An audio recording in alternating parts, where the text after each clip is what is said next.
Poverty is no doubt a major contemporary issue that is prevalent in most, if not all, third world countries like the Philippines.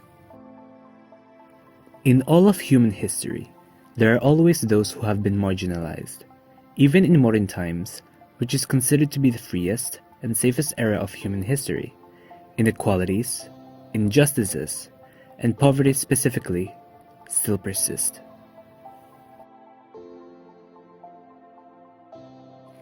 On the 29th of September 2023, our class and the entirety of grade 11 got to see poverty firsthand. We visited an area in Las Brisas, Tagaytay, that was of low socio-economic status and provided them with aid in the form of various goods. But to understand the significance and influence of poverty in the Philippines, we must first know what poverty actually is. When we think of the word poverty, the first things that pop up in our thoughts are a lack of food, lack of access to basic services, having no proper shelter, and no money for everyday needs. And for the most part, we would be right. According to Britannica, poverty is the state of one who lacks a usual or socially acceptable amount of money or material possessions. But when we look deeper, one will realize that this is embedded in other fundamental social issues, which this presentation will delve into later. Poverty does not only entail a lack of money, food, and other basic necessities and services. It is a struggle for survival. Poverty shows us the cruelty of this unfair world. It lays bare the inequalities, the injustices, and the imperfections of our society.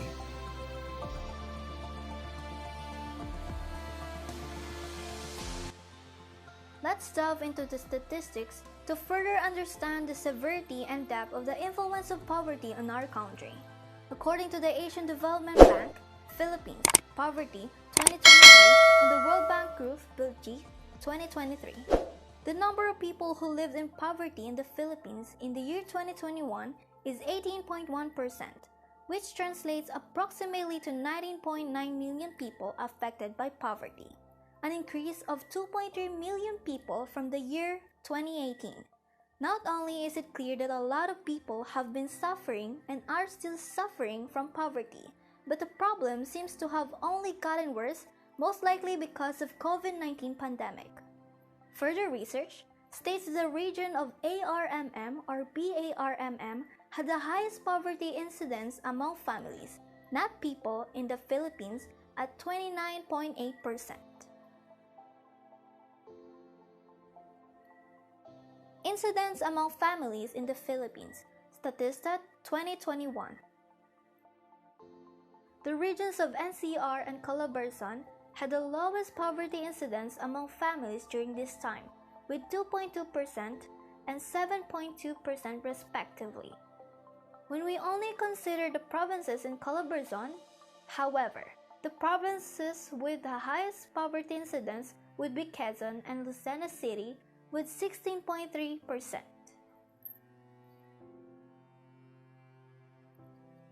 It is important to note that it is mentioned that this is possibly because of the pandemic. Now that the pandemic has mostly died down, we can expect that poverty incidents to slowly return to what they were before the pandemic hit. To add to this, the poverty threshold or the minimum income required for a family of 5 to sustain themselves and afford their basic necessities.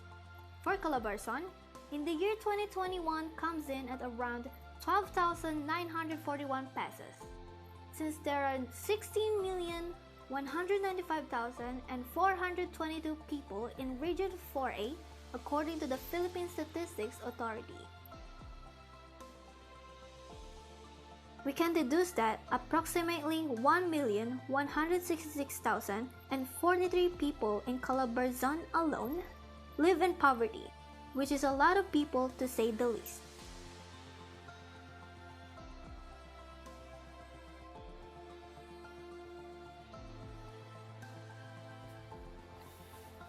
Causes of poverty in the country. The statistics were certainly interesting. It shed light on the severity of poverty in the Philippines. However, they do not answer the obvious question. Why has poverty gotten this bad in our country? According to the Asian Development Bank, the main causes of poverty in the Philippines includes the following.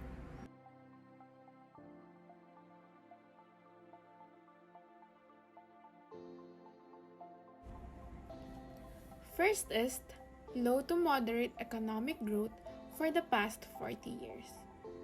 The Philippines has stifled economic growth due to various factors. Second, low reduction of growth elasticity of poverty. The growth elasticity of poverty refers to the change in poverty rates associated with an average per capita or per person income, expressed in percentages. A higher growth elasticity means higher poverty rates, meaning the Philippines has reduced the poverty rates by a teeny tiny bit. Third is lack of employment opportunities and low quality of available jobs. Unemployment is also a major issue in the Philippines, which heavily contributes to poverty. Overpopulation, a poor educational system, having inadequate vocational and technical trainings facilities despite TESDA, low direct foreign investments, therefore no jobs are being created as the domestic labor market has still to recover from the devastation of the pandemic. Lack of decent employment opportunities, lack of relevant skills and competencies resulting to job mismatch, geographic mismatch and issue to mobility, and many more, according to the State of the Nation's Unemployment, Philippines 2023. Next is failure to develop the agriculture sector, which lead to the infamous onion inflation of 2022. Just to give an example, high inflation during crisis periods like during the pandemic, high levels of population growth leading to overpopulation, high and persistent levels of inequality in both incomes and assets, which dampen the positive impacts of economic expansion, recurrent exposure to economic crisis, conflicts, natural disasters, and the issues of environmental poverty. The Philippines' geography is both a blessing and a curse. On one hand, we are rich in natural resources, ready to be used to its fullest. Our geography makes us the gateway between the Pacific and the rest of Asia, making our country an ideal trade hub. On the other hand, our geographical location along the Ring of Fire and the equator subjects us to the volcanic eruptions, typhoons, earthquakes, and natural disasters. According to Statista, Philippines value of damages by natural disasters by type 2022. Around 28.74 billion pesos has been lost to damages caused by major natural events and disasters in 2022 alone. Every time we are faced with natural disaster, we encountered a major setback in the country's economic development. Last, but definitely not the least, is graft and corruption. According to the Manila Times, Gonzales 2021, poverty in the Philippines is connected to poor governance, corruption and graft, as well as political system dominated by a myriad of political dynasties. These various factors are only some of the causes of poverty in the Philippines. These issues are difficult to solve, as they are grounded in the very system that is the foundation of our country, its government. Attempting to change the system from within, while not impossible, is time-consuming, and those who benefit from the status will definitely oppose those who propose change.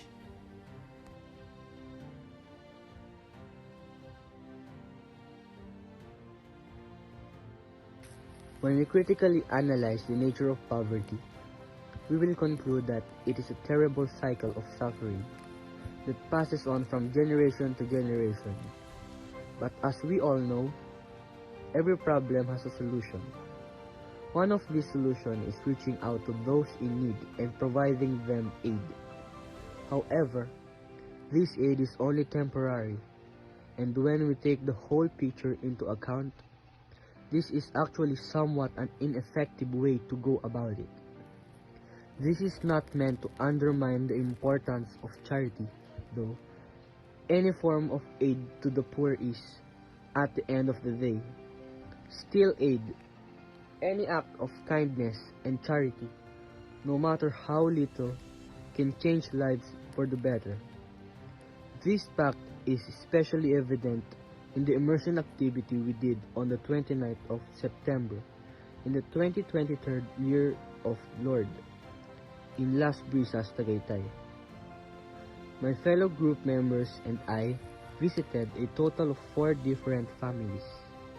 The first one was Mr. and Mrs. Lorenzo, with their son Angelito, who is 9 years old.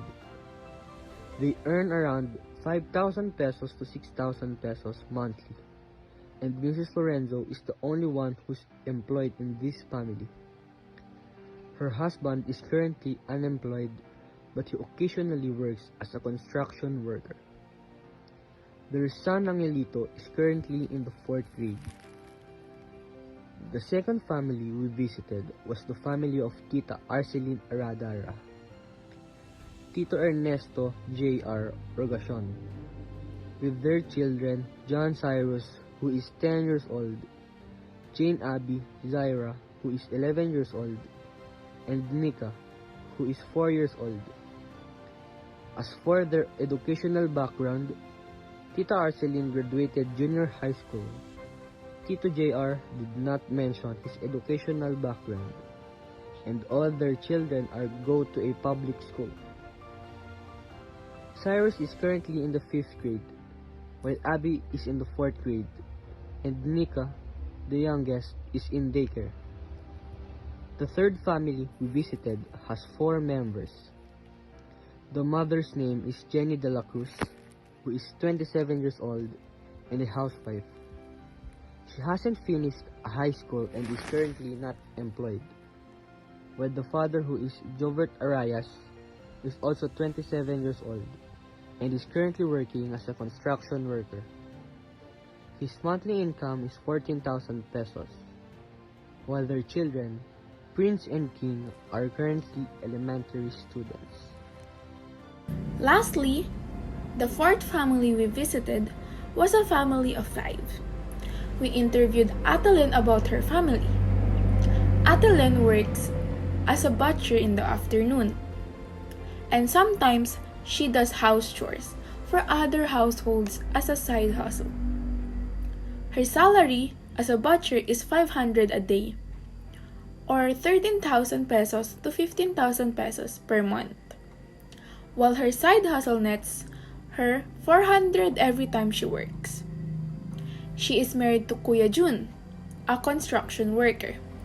He is a barangay tanod, but sometimes he works as a construction worker. As a construction worker and a barangay tanod, Kuya Jun's salary is both of these jobs is 1,000 per day. They had 3 children named Hazel Ann, an 18 years old senior high school student, who is a grade 11. The other 2 are John Cedric and Prince Kian, who are both elementary students. John Cedric is in his 5th grade, while Kian is in his 3rd grade. We have observed poor living condition in the area of the families we have visited.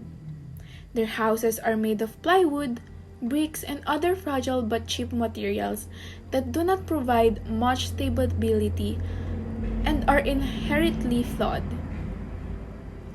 For example, their broken roofs allow rainwater to flood their home. Each family also has varying incomes and salaries that aren't enough to provide all their needs, given that we are still experiencing the effects of inflation.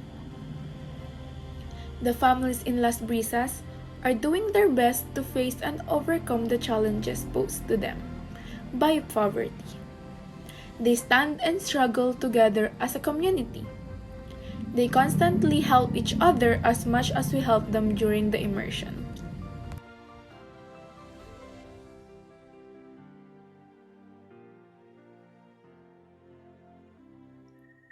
When faced with the prospect of a novel experience, I think it's pretty normal to be somewhat anxious about it. All of us felt very excited. We were curious, mixed with a tinge of anxiety to experience this type of activity that requires us to immerse ourselves in Las Brisas, a seemingly foreign environment to us. We all enjoyed buying the groceries that we brought as aid to the families that were assigned to us. Charity in of itself is its own reward.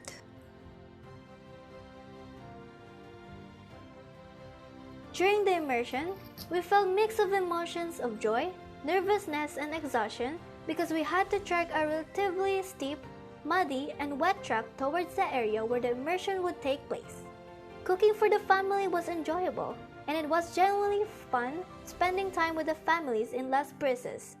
Talking and bantering with the families felt oddly comforting, and playing tag or hide and seek with the kids, while tiring, was fulfilling in its own way. After the immersion, we all left with a full stomach and a smile on our faces. We felt relieved because we were welcomed with open arms. We can now say for certain that you can experience love and acceptance even from a stranger that you just met in a day. It felt nice having successfully carried out and participated in the immersion. Hopefully, we made the families in Las Brisas happy, even if it's just for a while.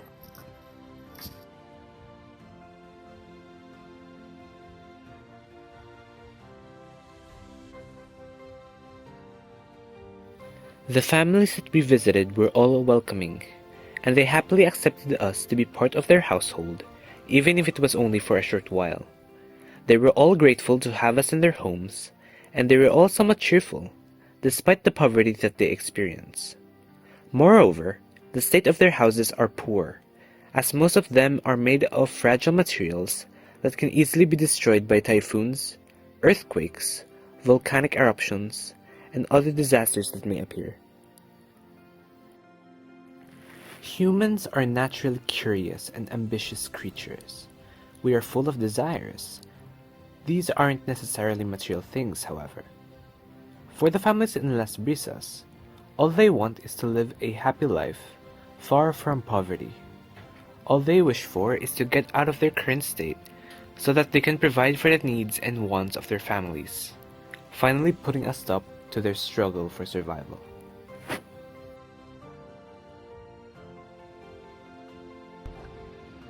From our experiences and from the research data we have gathered, We have found that our observations about the families in Las Brisas are correlated with the research data we have gathered about the causes of poverty in the Philippines.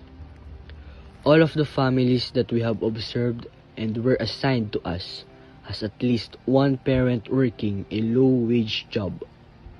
This is evident as all of their income, even by our most aggressive assumptions, is below the monthly poverty threshold, but is fortunately above the monthly food threshold, which is 12,941 pesos and 8,886 pesos for a family of 5, respectively. We should note that 2 of the families we have observed only has 3 and 4 members, so the poverty line would be scaled down to accommodate them. Assuming that the expenses of the family is equally distributed among each member, which realistically it isn't, we can find that the poverty threshold is 7,765 pesos and 10,353 pesos, while the food threshold would be 5,332 pesos and 7,109 pesos.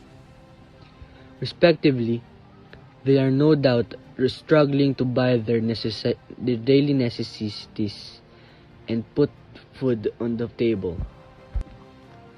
The experience of living with the families in the short period of time allotted to us was really unforgettable.